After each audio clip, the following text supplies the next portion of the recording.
नमस्कार दोस्तों, स्वागत है आपका हमारे चैनल थिंक बिग में। आप सुन रहे हैं स्वामी विवेकानंद द्वारा लिखी किताब कर्म योग का 6वां अध्याय अनासक्ति ही पूर्ण आत्मत्याग है। अगर अभी तक आपने हमारे चैनल को सब्सक्राइब नहीं किया है तो सब्सक्राइब कीजिए, वीडियो को लाइक कीजिए और शेयर कीजिए। तो चलिए शुरू करते हैं। जिस प्रकार हमारे शरीर, मन और वचन द्वारा किया हुआ प्रत्येक कार्य हमारे पास फल के रूप में फिर से वापस आ जाता है, उसी प्रकार हमारे कार्य दूसरे व्यक्तियों पर तथा उनके कार्य हमारे ऊपर अपना प्रभाव डाल सकते हैं। शायद तुम सभी ने देखा होगा कि जब मनुष्य कोई बुरे कार्य करता है तो क्रमशः वह अधिकाधिक बुरा बनता जाता है, और इसी प्रकार जब वह अच्छे कार्य करने लगता है तो दिनों दिन सबल होता जाता है और उसकी प्रवृत्ति सदैव सत्कार्य करने की ओर झुकती जाती है।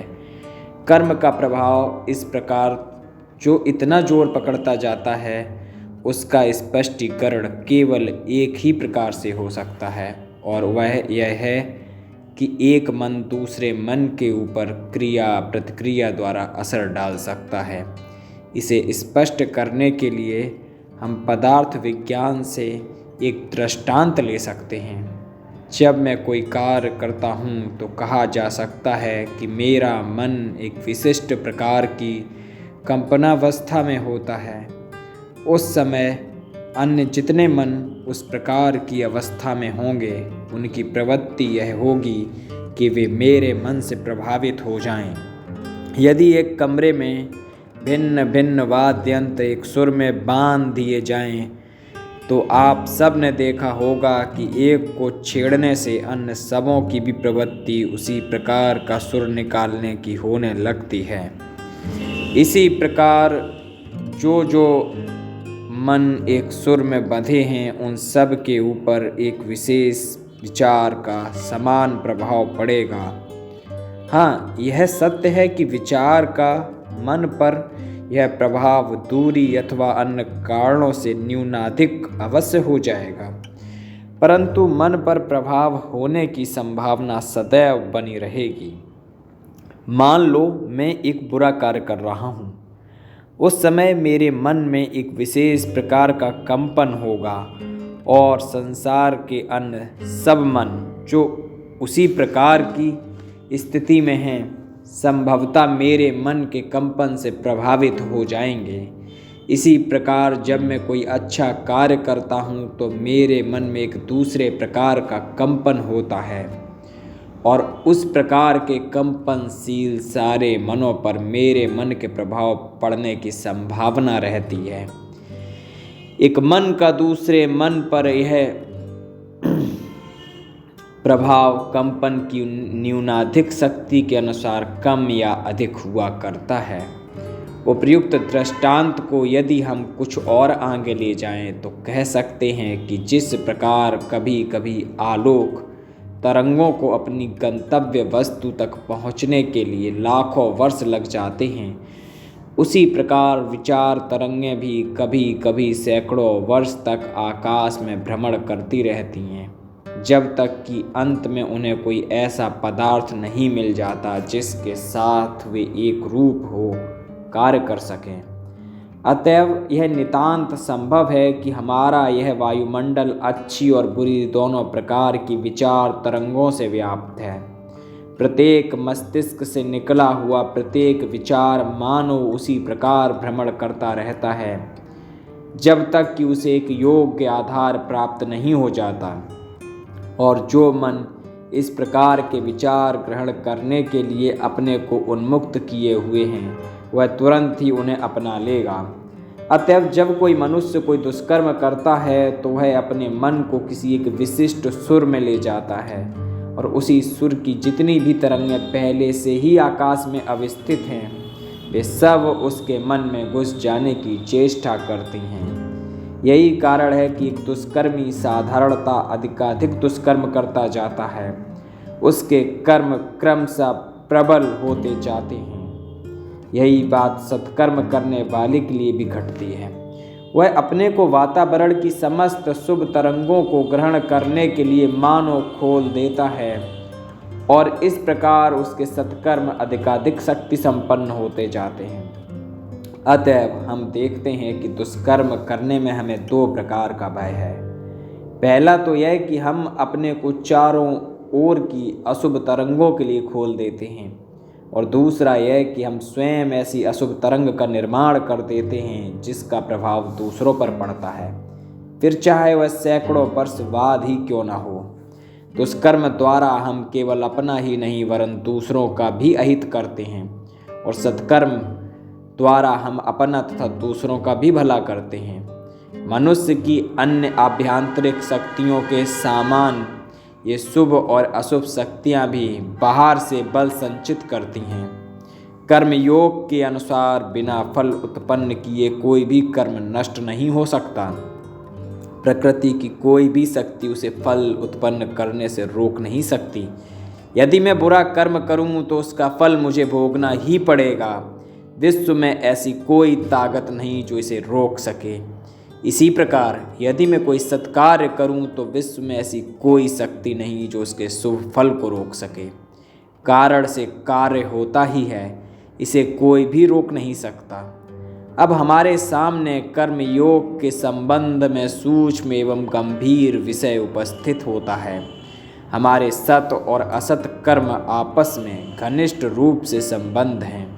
इन दोनों के बीच हम निश्चित रूप से एक रेखा खींचकर यह नहीं बता सकते कि अमुक कार्य नितांत शुभ है और अमुक अशुभ। ऐसा कोई भी कर्म नहीं है जो एक ही समय शुभ और अशुभ दोनों फल उत्पन्न न कर सके। यही देखिए, मैं आप लोगों से बात कर रहा हूँ। संभवतः आप में से कुछ लोग सोचते होंगे कि मैं एक भला कार्य कर रहा हूँ, परंतु साथ ही साथ शायद मैं हवा में रहने वाले असंख्य छोटे छोटे कीटाणुओं को भी नष्ट करता जा रहा हूँ और इस प्रकार एक दृष्टि से मैं बुरा भी तो कर रहा हूँ। हमारे निकट के लोगों पर जिन्हें हम जानते हैं, यदि किसी कार्य का प्रभाव शुभ पड़ता है तो हम उसे शुभ कार्य कहते हैं। उदाहरण के लिए, आप लोग मेरे इस व्याख्यान को अच्छा कहेंगे, परंतु वे कीटाणु ऐसा कभी नहीं कहेंगे। कीटाणुओं को आप नहीं देख रहे हैं, पर अपने आप को देख रहे हैं। मेरी वक्रता का जैसा प्रभाव आप पर पड़ता है वह आप स्पष्ट देख सकते हैं, किंतु उसका प्रभाव उन कीटाणुओं पर कैसा पड़ता है यह आप नहीं जानते। इसी प्रकार यदि हम अपने असत कर्मों का भी विश्लेषण करें तो हमें ज्ञात होगा कि संभवतः उनसे भी कहीं न कहीं किसी न किसी प्रकार का शुभ फल हुआ है। जो शुभ कर्मों में भी कुछ न कुछ अशुभ तथा अशुभ कर्मों में भी कुछ न कुछ शुभ देखते हैं, वास्तव में उन्होंने कर्म का रहस्य समझा है। हाँ, तो इससे हमने क्या सीखा? यही कि हम चाहे जितना भी प्रयत्न क्यों न करें, ऐसा कोई कर्म नहीं हो सकता जो संपूर्णतः पवित्र हो अथवा संपूर्णतः अपवित्र। यहाँ अपवित्रता या अपवित्रता से हमारा तात्पर्य है अहिंसा या हिंसा। बिना दूसरों को नुकसान पहुँचाए हम मांस तक नहीं ले सकते। अपने भोजन का प्रत्येक ग्रास हम किसी दूसरे के मुंह से छीन कर खाते हैं। यहाँ तक कि हमारा अस्तित्व भी दूसरे प्राणियों के जीवन को हटाकर होता है, चाहे मनुष्य हो, पशु हो अथवा कीटाणु। किसी न किसी को हटाकर ही हम अपना अस्तित्व स्थिर रखते हैं। ऐसी दशा में यह स्वाभाविक ही है कि कर्म द्वारा पूर्णता कभी नहीं प्राप्त हो सकती। हम भले ही अनंत काल तक कर्म करते रहें, परंतु इस जटिल संसार व्यूह से कभी छुटकारा न होगा। हम चाहे निरंतर कार्य करते रहें, परंतु इस शुभ और अशुभ कर्म फल रूपी बंधन का कहीं अंत न होगा। दूसरी विचारणीय बात है, कर्म का उद्देश्य क्या है। हम देखते हैं कि प्रत्येक देश के अधिकांश व्यक्तियों की यह धारणा है कि एक समय ऐसा आएगा जब यह संसार पूर्णता को प्राप्त हो जाएगा।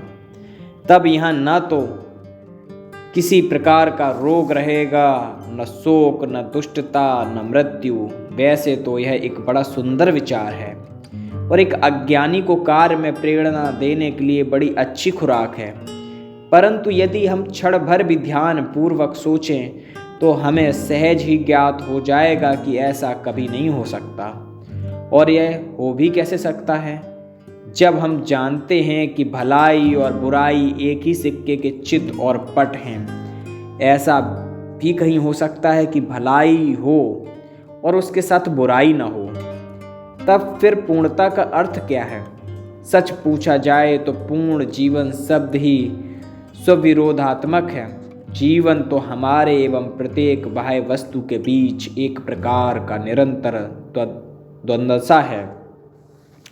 प्रतिक्षण हम बाह्य प्रकृति से संघर्ष करते रहते हैं और यदि उसमें हमारी हार हो जाए तो हमारा जीवन दीप ही बुझ जाता है। आहार और हवा के लिए निरंतर चेष्टा का नाम ही है जीवन। यदि हमें भोजन या हवा न मिले तो हमारी मृत्यु हो जाती है। जीवन कोई आसानी से चलने वाली सरल चीज नहीं है। यह तो एक प्रकार का सम्मिश्रित व्यापार है। बहिर्जगत और अंतर्जगत का घोर द्वंद्व ही जीवन कहलाता है। इस प्रकार यह स्पष्ट है कि जब यह द्वंद्व समाप्त हो जाएगा तो जीवन का भी अंत हो जाएगा। उपयुक्त आदर्श सुख की बात का अर्थ है इस सांसारिक द्वंद्व का अंत हो जाना। परंतु तब तो जीवन का भी अंत हो जाएगा, क्योंकि द्वंद्व का अंत उसी समय होता है जब स्वयं जीवन ही चला जाता है।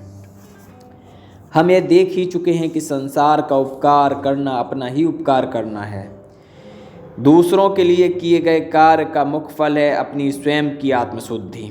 दूसरों के प्रति निरंतर भलाई करते रहने से हम स्वयं को भूलने का प्रयत्न करते रहते हैं और यह आत्मविस्मृति ही एक बहुत बड़ी शिक्षा है जो हमें जीवन में सीखनी है।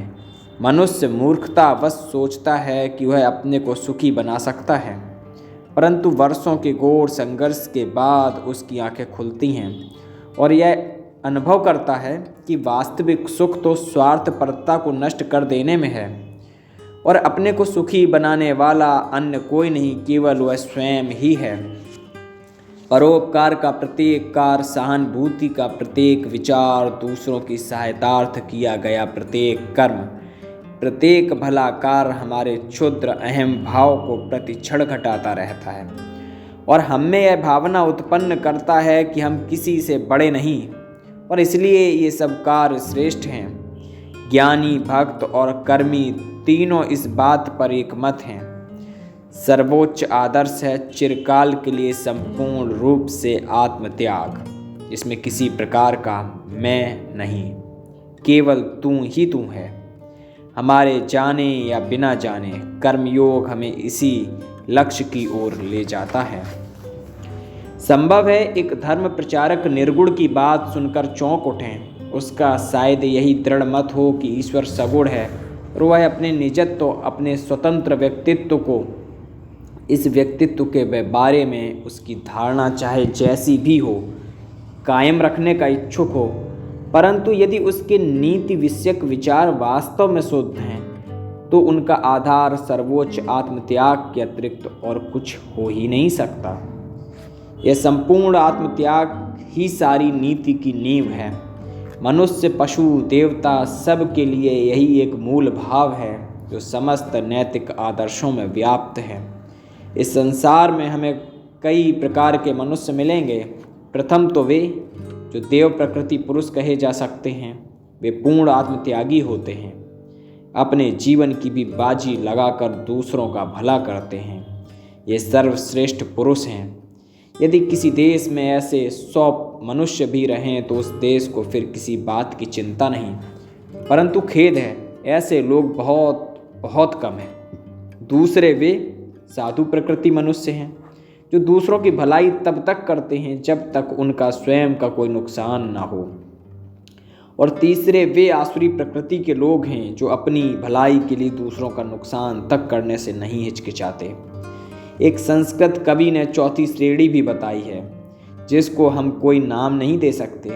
वे लोग ऐसे होते हैं कि अकारण ही दूसरों का नुकसान करते रहते हैं। जिस प्रकार सर्वोच्च स्तर पर साधु महात्म्यगण भला करने के लिए ही दूसरों का भला करते रहते हैं, उसी प्रकार सबसे निम्न स्तर पर ऐसे लोग भी हैं जो केवल बुरा करने के लिए ही दूसरों का बुरा करते रहते हैं। ऐसा करने से उन्हें कोई लाभ नहीं होता, यह तो उनकी प्रकृति ही है। संस्कृत में 2 शब्द हैं, प्रवृत्ति और निवृत्ति।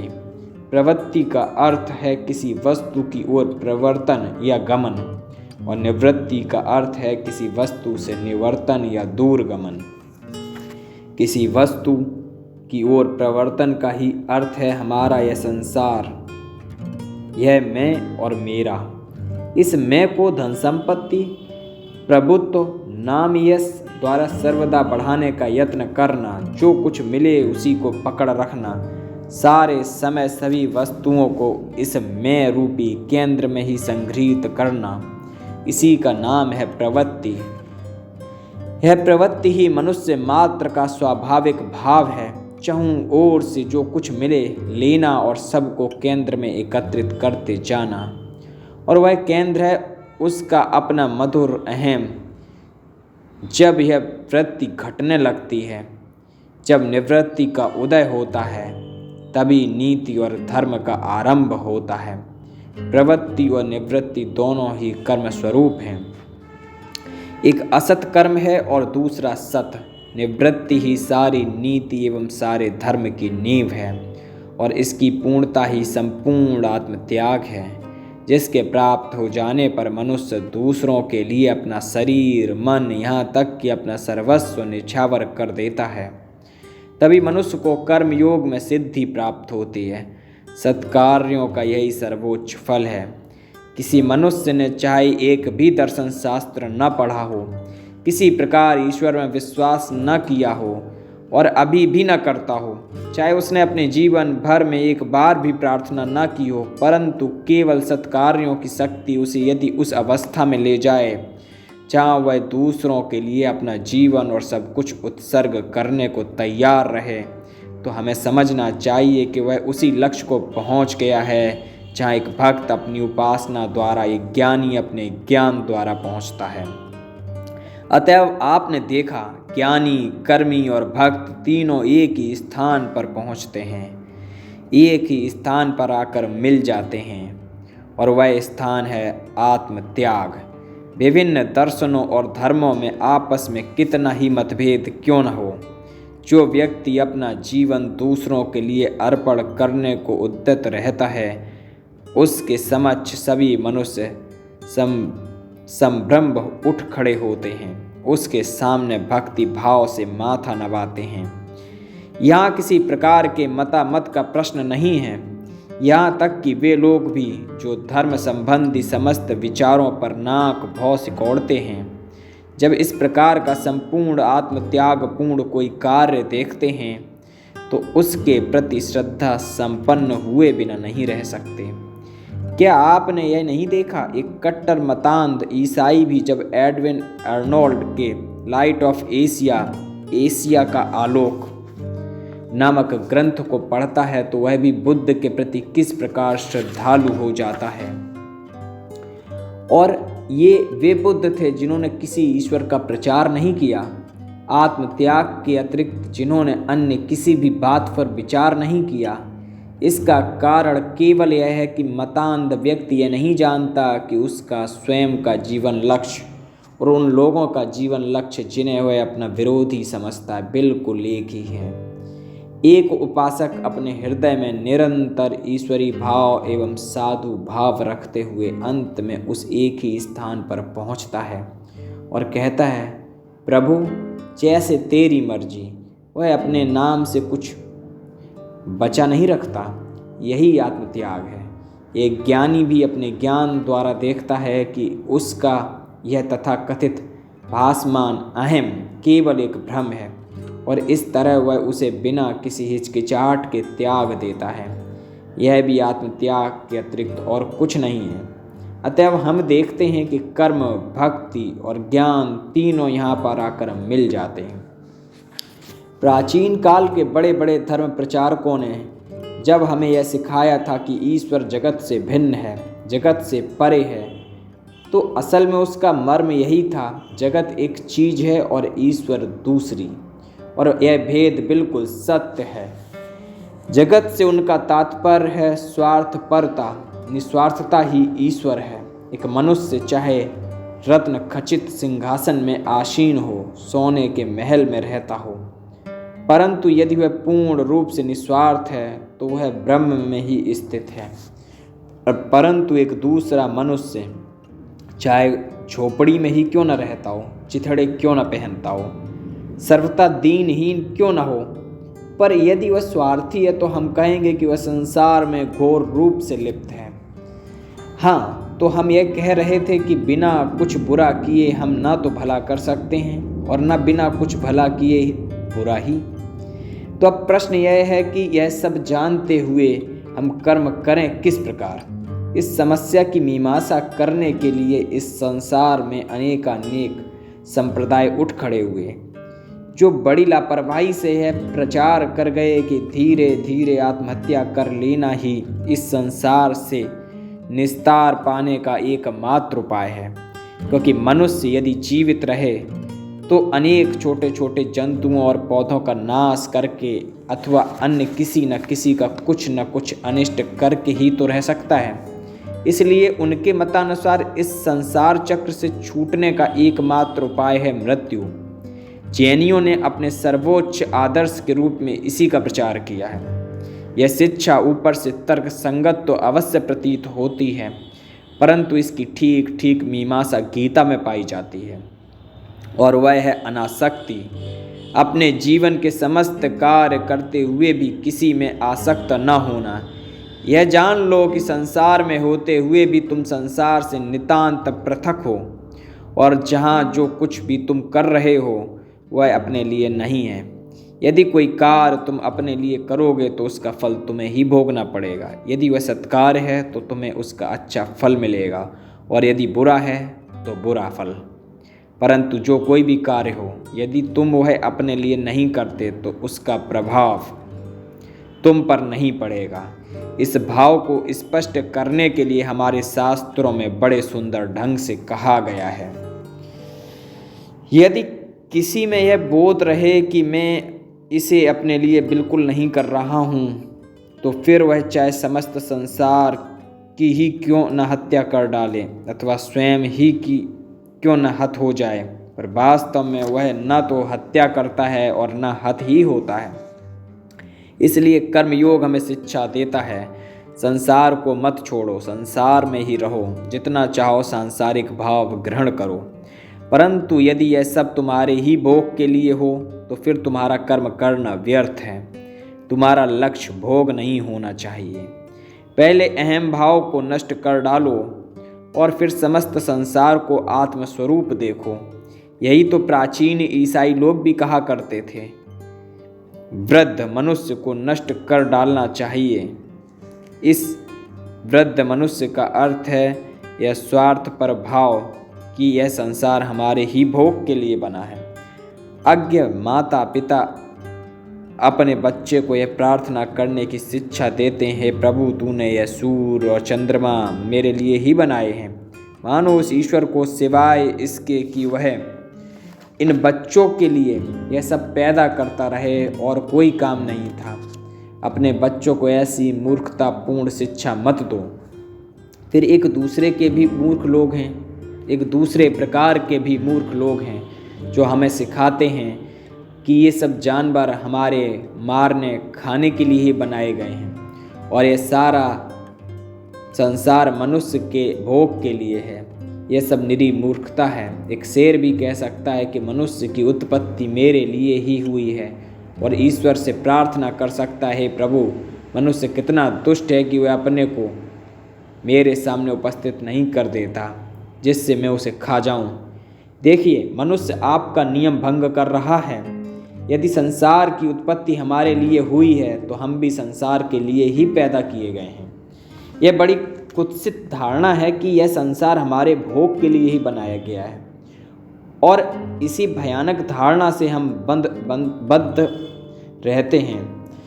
वास्तव में यह संसार हमारे लिए नहीं है। प्रतिवर्ष लाखों लोग इसमें से बाहर चले जाते हैं, परंतु उधर संसार की कोई नज़र तक नहीं। लाखों फिर आ जाते हैं। संसार जैसे हमारे लिए है, वैसे ही हम भी संसार के लिए हैं। अतएव ठीक ढंग से कर्म करने के लिए यह आवश्यक है कि पहले हम आसक्ति का भाव त्याग दें। दूसरी बात यह है कि हमें अपने आप को कर्म से एक नहीं कर देना चाहिए। हम एक साक्षी के समान रहें और अपना काम करते चलें। मेरे गुरुदेव कहा करते थे, अपने बच्चों के प्रति वही भावना रखो जो एक दाई की होती है। वह तुम्हारे बच्चे को गोद में लेती है, उसे खिलाती है और उसको इस प्रकार प्यार करती है मानो वह उसी का बच्चा हो। पर ज्यों ही तुम उसे काम से अलग कर देते हो, त्यों ही वह अपना बोरिया बिस्तर समेट तुरंत घर छोड़ने को तैयार हो जाती है। उन बच्चों के प्रति उसका जो इतना प्रेम था, उसे वह बिल्कुल भूल जाती है। एक साधारण दाई को तुम्हारे बच्चों को छोड़कर दूसरे के बच्चों को लेने में तनिक भी दुख न होगा। तुम भी अपने बच्चों के प्रति यही भाव धारण करो। तुम ही उनकी दाई हो, और यदि तुम्हारा ईश्वर में विश्वास है तो विश्वास करो कि ये सब चीज़ें जिन्हें तुम अपनी समझते हो, वास्तव में ईश्वर की हैं। अत्यंत कमजोरी कभी कभी बड़ी साधुता और सबलता का रूप धारण कर लेती है।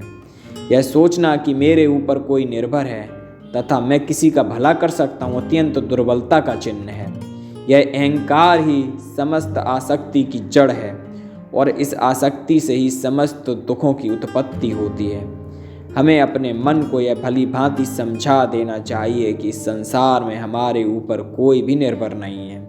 एक भिखारी भी हमारे दान पर नहीं है। किसी भी जीव को हमारी दया की आवश्यकता नहीं। संसार का कोई भी प्राणी हमारी सहायता का भूखा नहीं है। सबकी सहायता प्रकृति से होती है। यदि हम में से लाखों लोग ना भी रहें तो भी उन्हें सहायता मिलती रहेगी। तुम्हारे हमारे न रहने से प्रकृति के द्वार बंद न हो जाएंगे। दूसरों की सहायता करके हम जो स्वयं शिक्षा लाभ कर रहे हैं, यही तो तुम्हारे लिए परम सौभाग्य की बात है। जीवन में सीखने योग्य यही सबसे बड़ी बात है। जब हम पूर्ण रूप से इसे सीख लेंगे तो हम फिर कभी दुखी ना होंगे। तब हम समाज में कहीं भी जाकर उठ बैठ सकते हैं। इससे हमारी कोई हानि न होगी। तुम चाहे विवाहित हो, तुम्हारे दल के दल नौकर हों, बड़ा भारी राज्य हो, पर यदि तुम इस तत्व को हृदय में रख कर कार्य करते हो कि यह संसार मेरे भोग के लिए नहीं है और इसे मेरी सहायता की कतई आवश्यकता नहीं, तो यह सब रहने पर भी तुम्हारा कुछ न बिगड़ेगा। हो सकता है इसी साल तुम्हारे कई मित्रों का निधन हो गया हो, तो क्या भला संसार उनके फिर वापस आने के लिए रुका हुआ है? क्या इसकी गति शिथिल हो गई है? नहीं, ऐसा नहीं हुआ। यह तो जारी ही है। अतएव अपने मन से यह विचार निकाल दो कि तुम्हें इस संसार के लिए कुछ करना है। संसार को तुम्हारी सहायता की तनिक भी आवश्यकता नहीं। मनुष्य का यह सोचना निरी मूर्खता है कि संसार की सहायता के लिए पैदा हुआ है। यह केवल अहंकार है, निरी स्वार्थपरता है, जो धर्म की आड़ में हमारे सामने आती है। जब तुम्हारे मन में इतना ही नहीं बल्कि तुम्हारे स्नायु और मांसपेशियों तक में यह शिक्षा भली भांति बिध जाएगी कि संसार तुम्हारे अथवा अन्य किसी के ऊपर निर्भर नहीं है, तो कर्म से तुम्हें फिर किसी प्रकार की दुख रूपी प्रतिक्रिया न होगी। यदि तुम किसी मनुष्य को कुछ दे दो और उससे किसी प्रकार की आशा न करो, यहाँ तक कि उससे कृतज्ञता प्रकाशन की भी इच्छा न करो, तो यदि वह मनुष्य कृतज्ञ हो भी तो भी उसकी कृतज्ञता का कोई प्रभाव तुम्हारे ऊपर न पड़ेगा, क्योंकि तुमने तो कभी किसी बात की आशा ही नहीं की थी और न यही सोचा था कि तुम्हें उससे बदले में कुछ पाने का अधिकार है। तुमने तो उसे वही दिया जो उसे प्राप्य था। उसे वह चीज़ अपने कर्म से ही मिली और अपने कर्म से ही तुम उसके दाता बने। यदि तुम किसी को कोई चीज़ दो तो उसके लिए तुम्हें घमंड क्यों होना चाहिए? तुम तो केवल उस धन अथवा दान के वाहक मात्र हो और संसार अपने कर्मों द्वारा उसे पाने का अधिकारी है। फिर तुम्हें अभिमान क्यों होना चाहिए? जो कुछ तुम संसार को देते हुए आखिर है ही कितनी। जब तुम में अनासक्ति का भाव आ जाएगा तब फिर तुम्हारे लिए न तो कुछ अच्छा रह जाएगा और न बुरा। वह तो केवल स्वार्थ परता ही है जिसके कारण तुम्हें अच्छाई या बुराई दिख रही है। यह समझना बहुत कठिन है, परंतु धीरे धीरे समझ सकोगे कि संसार की कोई भी वस्तु तुम्हारे ऊपर तब तक अपना प्रभाव नहीं डाल सकती जब तक कि तुम स्वयं ही उसे अपना प्रभाव डालने दो। मनुष्य की आत्मा के ऊपर किसी शक्ति का प्रभाव नहीं पड़ सकता जब तक कि वह मनुष्य स्वयं अपने को गिराकर मूर्ख न बना ले तथा उस शक्ति के वश में न हो जाए। अतएव अनासक्ति के द्वारा तुम किसी भी प्रकार की शक्ति पर विजय प्राप्त कर सकते हो और उसे अपने ऊपर प्रभाव डालने से रोक सकते हो। यह कह देना बड़ा सरल है कि जब तक तुम किसी चीज़ को अपने ऊपर प्रभाव न डालने दो तब तक वह तुम्हारा कुछ नहीं कर सकती, परंतु जो सचमुच अपने ऊपर किसी का प्रभाव नहीं पड़ने देता तथा बहिर्जगत के प्रभावों से जो न सुखी होता है न दुखी, उसका लक्षण क्या है? वह लक्षण यह है कि सुख अथवा दुख में उस मनुष्य का सदा एक सा रहता है। सभी अवस्थाओं में उसका मन, उसकी मनोदशा समान रहती है। भारतवर्ष में एक महापुरुष हो गए हैं, इनका नाम व्यास था। ये बहुत बड़े ऋषि थे और वेदांत सूत्र के प्रणेता के नाम से प्रसिद्ध हैं। इनके पिता ने पूर्णत्व प्राप्त करने का बहुत यत्न किया था, परंतु वे असफल रहे। उनके पितामह तथा प्रतितामह ने भी पूर्णत्व प्राप्ति के लिए बहुत चेष्टा की थी, किंतु वे भी सफल काम न हो सके थे। स्वयं व्यास देव भी पूर्ण रूप से सफल न हो सके, परंतु उसके पुत्र सुखदेव जन्म से ही सिद्ध थे। व्यास देव अपने पुत्र को तत्व ज्ञान की शिक्षा देने लगे और स्वयं यथाशक्ति शिक्षा देने के बाद उन्होंने सुखदेव को राजा जनक की राजसभा में भेज दिया। जनक एक बहुत बड़े राजा थे और विधेय नाम से प्रसिद्ध थे। विधेय का अर्थ है शरीर से पृथक। यद्यपि वे राजा थे, फिर भी उन्हें इस बात का तनिक भी भान न था कि वे एक शरीरधारी हैं।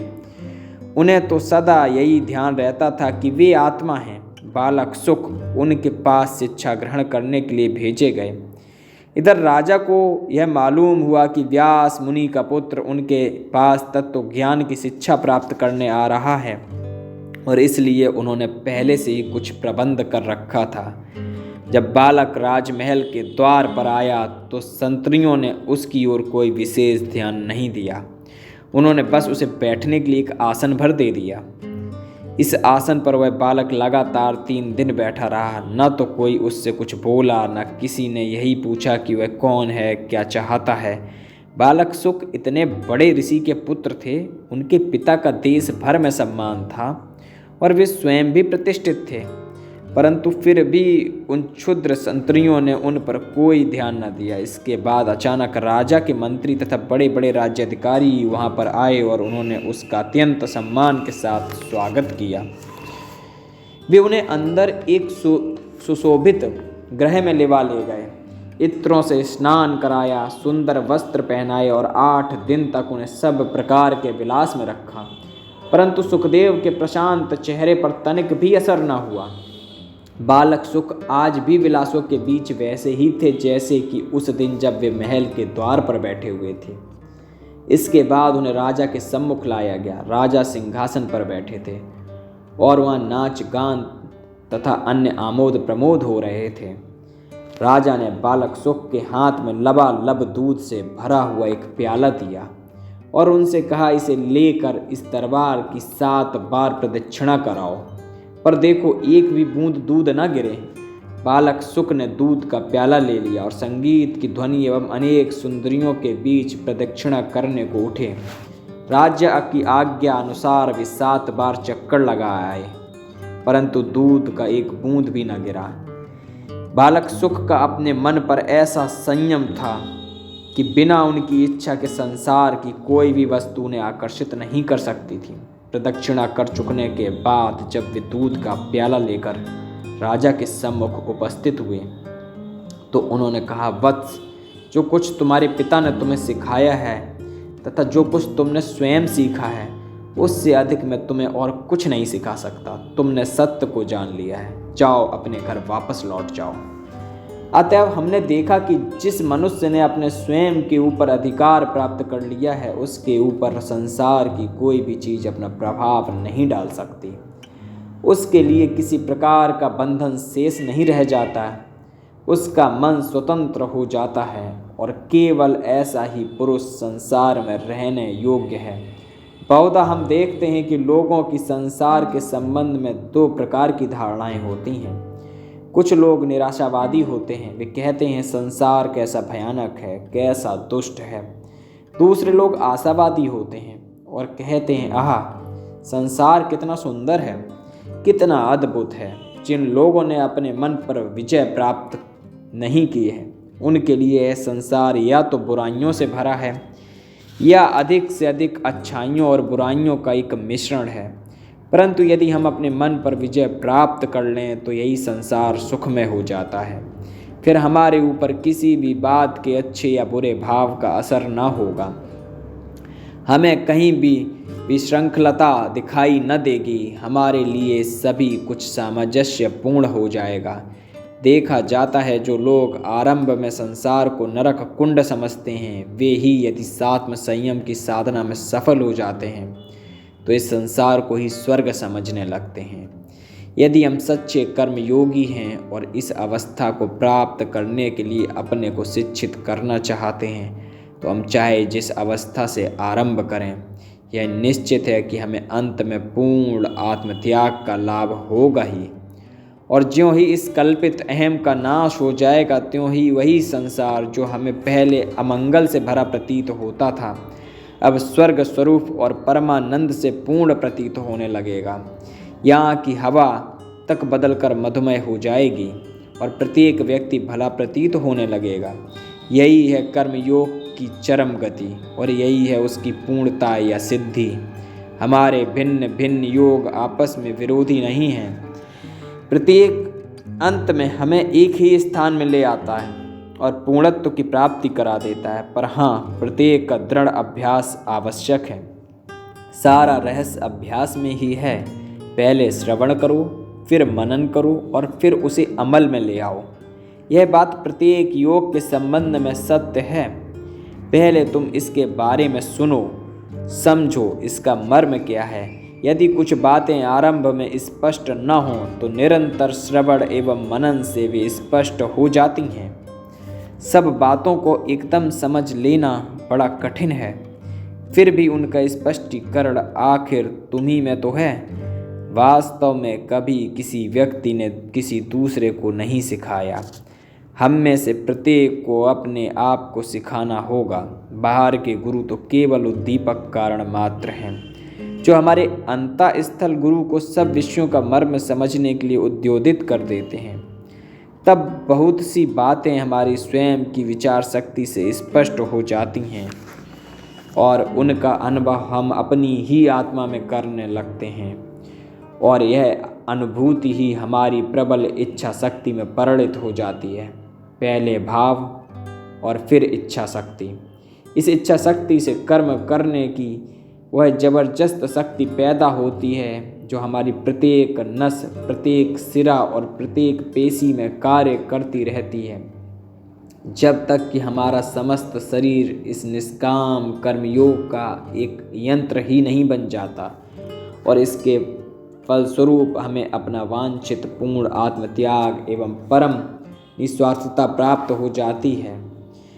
यह प्राप्ति किसी प्रकार के मतामत या विश्वास के ऊपर निर्भर नहीं है। चाहे कोई ईसाई हो, यहूदी अथवा जेंटाइल, इससे कोई अंतर नहीं पड़ता। प्रश्न तो यह है कि क्या तुम निस्वार्थ हो? यदि तुम हो तो चाहे तुमने एक भी धार्मिक ग्रंथ का अध्ययन न किया हो, चाहे तुम किसी भी गिरजा या मंदिर में न गए हो, फिर भी तुम पूर्णता को प्राप्त हो जाओगे। प्रत्येक योग इसमें समर्थ है कि वह बिना किसी दूसरे योग की सहायता के भी मनुष्य पूर्ण बना दे, क्योंकि उन सब योगों का लक्ष्य एक ही है, कर्म योग, ज्ञान योग तथा भक्ति योग। सभी मुक्ति लाभ के लिए साक्षात और स्वतंत्र उपाय हो सकते हैं। सांख्य योगों पृथक बाला प्रवंतति न पंडिता। केवल अज्ञ लोग ही कहते हैं कि कर्म और ज्ञान भिन्न भिन्न हैं, ज्ञानी लोग नहीं। ज्ञानी यह जानता है कि यद्यपि ऊपर से ये लोग एक दूसरे से विभिन्न प्रतीत होते हैं, परंतु अंत में वे सब एक ही लक्ष्य में ले जाते हैं, और वह लक्ष्य है पूर्णता। आज के वीडियो में बस इतना ही। अगर आपको ये पाठ पुस्तक का अच्छा लगा है तो हमारे वीडियो को लाइक कीजिए, चैनल को सब्सक्राइब कीजिए, वीडियो को शेयर कीजिए। अगले पार्ट में हम लेकर आएंगे स्वामी विवेकानंद द्वारा लिखी किताब कर्मयोग का अगला अध्याय, जिसका नाम है मुक्ति। नमस्कार।